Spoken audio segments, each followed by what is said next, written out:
This is Charlie Parsons for the Stomping Ground, powered by Wow Hydrate and available on DAZN. Got a man like Gad in what looks like a much nicer destination than Cirencester this afternoon. There's nothing wrong with Cirencester, my friend. You I are. played many a cricket game and a rugby game in Cirencester years ago. It's a beautiful place. Cirencester Park is one of the most beautiful places to play polo as well, by the way. But it's probably raining, about to get dark in an hour. I'm at the Hotel Hilton pool in Nicosia Lefkosa, in Cyprus in the Eastern Mediterranean. Just taking a couple of days away after a very, very busy 7 or 8 weeks. But I've been monitoring everything from over here from my listening post. It's funny you say that, Gareth, because I come home last night. I was meant to be up in London today, but I thought, no, I'm going to go home and have a day at home. And last night, my intention was to wake up and to switch off from everything. And then I wake up, and it's just totally impossible, isn't it, in this sport? There's always about 6 million different things going on. Yeah, yeah, absolutely. Well, there's yeah, but the thing is, we're wired in. We're wired in for connection on social media. I think we probably look at it. I probably look at it 4 or 5 times a day anyway, because you need to keep up with things. That's where most of the news is breaking now. And obviously, I knew there was a press conference yesterday for the what's it called? The four, the The Crown fourth Four, crown, crown four, four fifth Crown. crown. Yeah. And obviously, my phone was going red hot over Chris Eubank Jr. and his comments about promoters being scumbags and listen, basically, I mean, obviously, deliberately launching into criticism of Frank Warren and Eddie Hearn and um, Calla Sauerland and just trying to get his point across. But it will have been well rehearsed. That it was said for a reason. And then, of course, there were apologies afterwards, and Frank Warren was annoyed about it. I'm not surprised, um, because that wasn't the place to air your dirty linen, frankly, in that moment. And obviously, I've seen the counter comments afterwards.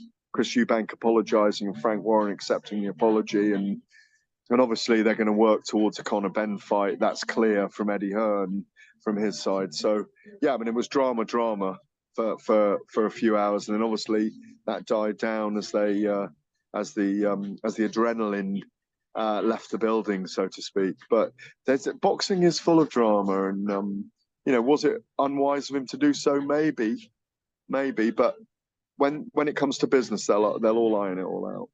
Gareth, it's funny you say that because we sort of turned up at that press conference yesterday at 10 a.m. and we were almost a little bit like we don't know what to think as such. Like you say, we've had the carnage 7, 8 days from the week before. Obviously, everything starts from the following Monday, so it ends up being very content heavy, very intense. Yeah. And people are almost a little bit, I don't want to say burnt out as such, but maybe expectations were a little low of the presser itself, and it just ended up being the most chaotic day of like I just couldn't believe. I felt like I was at a pantomime or something. Well, I think there was a lot of dust. I know we'll talk about it now because we haven't spoken since the weekend, have we? But there was a lot of dust to settle after Saturday night at Wembley. An extraordinary week, an incredible event, and an unbelievable denouement with Daniel Dubois and Anthony Joshua, which I'm sure we'll go into in a minute. So the dust was still settling off in that aftermath, and obviously the Crown Four is still, what is it, 2.5 weeks away. So the even though it's a fantastic card as well, and a brilliant matchups, and it's going to really entertain. And obviously, it's the opening of Riyadh season, so they were taking the opportunity to do that. But um, like you say, I've always said this: Chris Eubank is box office. He creates box office. People say he's never made it at world title level and at world level, but he is box office, and he aired all his grievances. Probably a bit too much, in my view. But like you say, it was when you got Wardley and Clark there, the first women's fight in Saudi Arabia on these Riyadh season cards between Sky Nicholson and Raven Chapman. That's going to be very entertaining, I think. Trying to remember all the others. Is Shaka Stevenson still on the card or not? No, No, he's not. no. No, he's not anymore, is he? No, he's injured, isn't he? Trying to think of the other fights on the card now. I can't recall them right now. Can you? Oh, Opatire and Massey. Massey talking very well about his opportunities. Yeah, I'm sure it was a day replete with content again. I suppose just off the back of, I suppose before we go into all of yesterday's fallout, we should really take it back to Saturday night. And like you say, Yeah. that has settled a little bit now. We've seen Eddie come out, we've seen Frank come out, Daniel Dubois, the IBF champion. I want to say and still because I suppose he was elevated going into that fight. What went wrong for Anthony Joshua in there, Gareth? He didn't get his lines right. I've said he's fluffed his lines. I'll describe it in more detail. He didn't get his lines right in the opening scene of the opening act of the play. He'd rehearsed his lines, obviously, but they didn't come out right. He didn't look. His body shape didn't look right. His tensile application of getting a ramrod jab out there and parrying and blocking wasn't there early on. He looked very tentative. His chin was high. His body posture didn't look right. Whereas Daniel Dubois was crouched and explosive and very fast. And if you remember, Daniel Dubois had to wait about 13 minutes in the ring before Joshua came out. The champion having to walk first here, of course, which not a lot of people were that happy about, or certainly broke with tradition. It's very similar to Israel Madrimov and Terence Crawford in Los Angeles when we were there, whatever it was, 6-7 weeks ago. Was it that long ago? Yeah, maybe it was. So Daniel Dubois looked ready. He had the cape of Mike Tyson on. He was bouncing on his feet. Joshua looked. When you look back on it, and obviously hindsight is a great thing, but Joshua looked a little bit wooden walking out. Myself and Adi Oladipo were remarking on our show on Talk Sport how he seemed to almost trip when he was on the way out as well at one point before he came out of the tunnel, and he just never got started. Everyone but his dog picked Anthony Joshua to win by stoppage. But everyone I think I spoke to also gave it the caveat that if Daniel Dubois landed first and heavy, it could be his as well. It was always going to be an explosive battle. And for 9 minutes, Joshua was in recovery and knocked down 2 more times. And then for 15 seconds in the 5th round, just before he was clipped, when he was throwing an uppercut from range and left himself wide open, when he was clipped with that right hand, right here, right there it was, wasn't it? He looked like he was going to turn the fight around for 10 seconds. It was incredible. And that's the one foothold you have left to say that guy had cojones to hang on and still try to kill or be killed in that moment. But it was a one-sided drubbing. It was Dubois all night. Dubois rose to his true moment of manhood. Truly destroyed Joshua with 49 power punches out of 96 thrown. 49 power punches landed in those, whatever it was, 13 minutes. Well, it's funny that you say that, and there's almost so much. Me and Eddie were talking yesterday in our interview. Hindsight's a wonderful thing, right?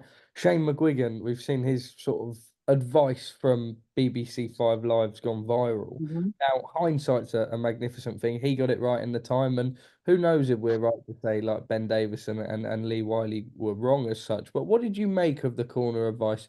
Almost going into that round 5, saying roll the dice, talking about warrior spirit as such. I mean, what did you make of that? Yeah, but Joshua also said these are the moments we live for. He knew what was up. He knew he was in a weird world. Are you there? I'm there. Hang on, let me just plug this in. No, I think they had to gamble. Well, was he going to get through another round? No, I think he did what he had to do. I mean, I'm sure he didn't do in the first round what his corner wanted him to do, which was to parry the jabs, throw the right hand over the jab, keep Daniel Dubois at bay with a ramrod jab. But he wasn't. He was pawing. He didn't look right in that first round. Even before Dubois knocked him down and he was saved by the bell, Dubois was winning that round easily, convincingly. He was moving around the ring better. He was controlling the distance. He was closing the space. I didn't think Joshua was doing much to convince me that he looked in the right frame of mind. Dubois started sharper. He was penetrative with his punches. His footwork in and out was really good. What did I make of the corner? They were trying to keep him in the fight. I mean, the second round, how did Joshua not get knocked down again in the second round? He held as much as possible. I thought, he's doing well here to hold on. He's doing really well. I thought his survival instincts were really good. Because he was in a world of worry. He was in a world of concern. It was torrid for Anthony Joshua. Watch it back. It's like he's knocked into tomorrow at the end of that first round. He kind of gets into today at the end of second. And then the third, he's down again. Then the fourth, he's down again.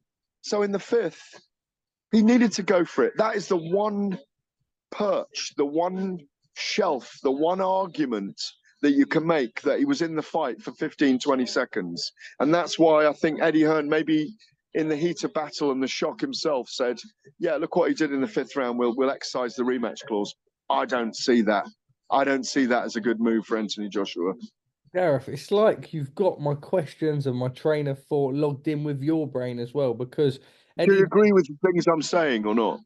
I do, but well, I mean, it gets on to this next point here. We've just seen Eddie Hearn has revealed that His Excellency Turki Al-Sheikh has told them that they want to make the Daniel Dubois Anthony Joshua rematch. Hearn has now added that AJ and Dubois both preferred choice is to make that fight again next. What's your thoughts? Well, my thoughts are this. There's going to be a lot of scar tissue and a lot of PTSD there for Anthony Joshua when he faces Daniel Dubois again. My view is I would like Joshua to wait until Fury and Usyk have fought for the second time for 3 of the 4 belts. See what happens with Fury and look to try and do the Fury fight. Look, if Fury wins, I think Dubois should be facing Fury. That is what I think should happen. Dubois should be fighting for the undisputed title. If Usyk wins, he should get the rematch with Usyk, and he should be fighting for the undisputed title. He's an improved fighter. We've seen that. He's improved in his last 3 contests. I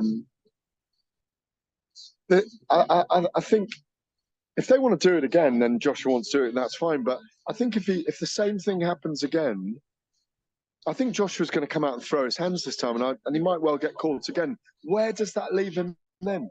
Just about to say, is the worry a little bit? And we say this selfishly as boxing fans because you always want to ask, and in the pinnacle or the back of our mind, we've always had Fury Joshua. Now, after Saturday night, and you could argue after Tyson's last couple of performances, maybe not the fight it could have been at a point, but is there a chance that if AJ was to fight Dubois in a rematch and to lose that rematch, that fight is dead in the water? No, it's never dead. It's never completely dead because they're two huge figures from this generation. So and they're different styles of fighters as well. It's a bit like a Dubois. I mean, I'd love to see a Dubois Fury fight as well. If Dubois beats if Fury beats Usyk. But yeah, I mean, there is a risk, but I think that fight's always there. I cannot believe that we'll come to the end of this era of heavyweights, and we will see. Could I have one more coffee, please? Cold latte, please. Yes, please. Please. I cannot believe we can get to the end of this era and Joshua hasn't fought Deontay Wilder or Tyson Fury when they were all around in the same 10 years. I mean, that does not reflect well on our sport. I mean, listen, I'm not knocking Frank here, but I don't agree with him that it's difficult to put Fury and Dubois in together. Why is that difficult? Why is that difficult? If Fury beats Usyk, why is it difficult for Dubois and Fury to fight? I mean, it's difficult because he promotes them both, and they're both very close to him, and he loves Daniel and he loves Tyson. But surely that's what we need to see if that's the undisputed title, you know. Don't you think they should fight each other if Fury beats Usyk? Yeah, I mean, look, part of me. I don't mind them having a fight, but I want here's my bottom line. Here's what I would love to see happen. That's just my view. Joshua, wait out and see what happens with Fury and Usyk. And if Fury loses, fight Fury. And if Fury wins, maybe have a warm up against like a Dillian White, and then fight Fury. I don't think. I mean, I'm amazed at that statement by Anthony that he wants to go on and on. I mean, he's got so much money in the bank, generational wealth, the Olympic super heavyweight gold, a 2-time heavyweight champion of the world. He's left a massive legacy in the sport. He's left a massive legacy in the country. He's arguably one of the biggest sports stars that we've created for decades. He does cross over. I think he's been an extraordinary example to so many young people of color and creed. I don't. He's only 34, I know, so he could go on for 2 more years and have 4 or 5 more fights. And if he loses 3 of them and he wins 2 of them, or he loses 3 of them, or he wins 3 of them and loses 2 of them, he's always going to be in big fights. He could still fight Deontay Wilder if they wanted that fight. I think Dillian White fight is there. Tyson Fury fight is there. Another fight with Usyk's there if he wants it, and another fight with Dubois. I'd say those are the 5. You know, and some of them are easier than others. But if it was me, I'd say maximum 2 more fights. But I particularly want to see him fight Tyson Fury. Yeah, we have to see Fury AJ. We do. And I feel like it's a little bit of a cliche, right? Because all the talk was like, oh, if AJ knocks out Dubois and Fury win, lose or draw, we could see Fury AJ. I almost feel like we're a bit of a stumbling block again. And I know you say that we can We still... are, because of the manner of the defeat. If he'd Yeah. lost a close points decision to Daniel Dubois, or if they both knocked each other down and it had been a rumbustious affair and it had gone 10 rounds and he'd won in the end, but he'd been down 3 times and he ended up knocking Dubois down in the mid rounds and then stopping him in the 10th. But it was very one-sided. So the optics on Joshua are not great at the moment. There's still a lot of dust settling, Charlie. Gareth, I suppose just lastly on this whole heavyweight saga as such, the one thing we can take out of it is, and Eddie mentioned, like every day afterwards in the street as such, you know, people usually go up to Eddie just because he's a personality. Whenever we see a Fury or a Joshua fight, it reinvigorates that spark and that fire in British boxing, doesn't it? It does, in a big way. Well, I think Anthony Joshua has now reached 500,000 in ticket sales. 98,000 people there at Wembley. When I alighted from the giant stadium as it is, very late, very early in the morning on Sunday, and I alighted to the 9th floor of the Hilton to sit and do some writing, some follow-ups. It was but you know that bar on the 9th floor, it was, replete with, absolutely crowded with all boxing fans, couples, but all boxing fans. And it was a big room up there. There's 2 giant rooms, as you know, and an outside. There must have been 200-300 people up there. And everybody was lamenting the fact that Anthony had lost. Because I think this is misunderstood a little bit. And I think some people in the media put it out in the wrong way. That people think, I haven't got it in for Joshua, but people think that the paying public and the media have it in for Joshua, and I think they're wrong about that. I think we've really all enjoyed the journey so much. I just think we always want more from him, and he wants more from himself. And his statement yesterday or the day before when he came out, just after the fact, was it Monday actually? I think it was Monday, 3 days ago, when he came out, he made a statement and he was saying, I'm not giving up the ghost. But he may never reach 3-time world heavyweight champion again. He might not, and it doesn't matter. But he doesn't want to give up the fight. He's still got it in him. I'm amazed. People like Prince Nassim Hamid and Ricky Hatton urging him to retire now. Yeah, well, I think they're saying that because I think they're being honest as fighters, and they don't want to see him fighting till he's a ghost of himself, you know. I mean, Nassim Hamid, Nassim Hamid fought to the end, didn't he? And you know, he wasn't the same after he lost to Marco Antonio Barrera. Ricky Hatton fought against Vasyslav Sanchenko, didn't he? Came back 3 years after he retired and said, "No, I can't do it." He lost the fight. He said, "No, I'm not doing it anymore. I'm not the same. That the things he had weren't there anymore." And maybe Anthony's trying to reach for something. We saw it when he lost to Usyk the second time, trying to reach for something that might not be there technically for him. But it was a bad night for him. It was a torrid night for that man, because we've seen him lose to Andy Ruiz. He wasn't beaten up that night. They were like 4 flash knockdowns. But on Saturday night, 5 days ago, 6 days ago, I think he got beaten up. Just finally from me, off the back of yesterday, and there's so much that's happened, I don't necessarily want to go into everything because it's almost a little bit too much and a little bit too technical and political, which is something I don't really want to get myself involved in. We've seen sort of Eddie Hearn and Simon Jordan spat continues to go on. Obviously, Frank Warren involved in there as well. Ben Shalom has had his back and forth with Eddie Hearn. I mean, as much as we're in a good place in terms of positivity and all we've spoke about in the last 12 months is people working together and stuff like that, there's still a few bumps in the hurdles which are sort of uncovering themselves. This is boxing. It's always like that. It's just people. It's people knocking heads together. That's all it is. There's rivalries in the sports. They'll always be there, and they're always reported on now. It's as simple as that. You know, no rivalry is sorted out privately anymore. It's all public. People use their platforms to air their grievances, and that's all it is.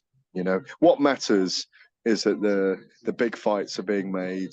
The sport is in a very kind of strong position at the moment. We are at the beginning of a really busy season now, and it's going to be full on from here all the way to December the 21st. That it is. Gareth A. Davies, as always, thank you very much for your time. Bosh. Oh, trying to stop recording.